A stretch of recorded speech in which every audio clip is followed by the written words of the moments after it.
I'm doing 34 diagrams drawn for you in 34 days, and today is day 22. We're looking at game theory and the payoff matrix. So when we're looking at a market structure that is less competitive than perfectly competitive, less competitive than monopolistic, but more competitive than a monopoly, we're looking at oligopolies. Oligopolies are when a few firms, often two firms, dominate a market and their strategy is dependent on the other person's strategy. We're going to have firm A. They can either set their prices high or they can set their prices low.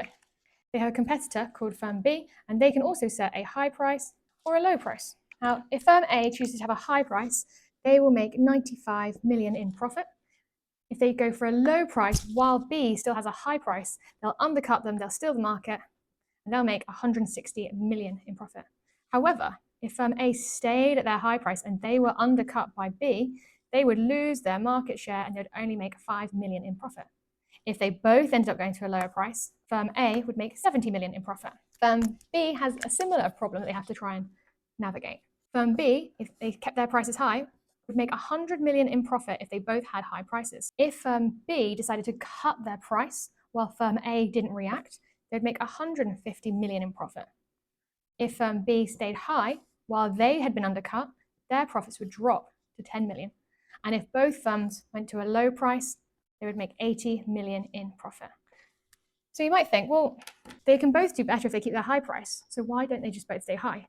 Well, they're in competition with each other. They're trying to undercut each other. And if they spoke to each other about keeping their prices high, this would be collusion. And in most countries, that would be illegal. Well, first we need to think about their dominant strategy. Firm A can say, well, if firm B were to keep their high price, it makes sense for us to drop our prices.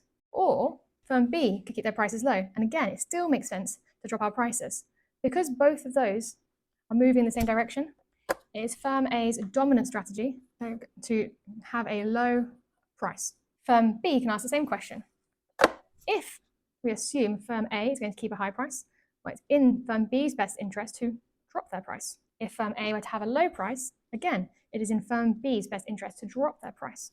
So the dominant strategy is to go low price for firm B. This means we're going to end up in this quadrant where firm A is making 70 million in profit and firm B is making 80 million in profit. This is called a Nash equilibrium, and that is because there is no moving out of this box. Now that we're in this box, the only choice that firm A can make is to go to a high price. Well, they're not going to drop their profit from 70 to 5, so they're not going to leave this box. The only option for firm B, now we're in this situation, is to go to a high price. Are they going to choose to go from 80 million in profit to 10 million in profit? No. So we're in a Nash equilibrium.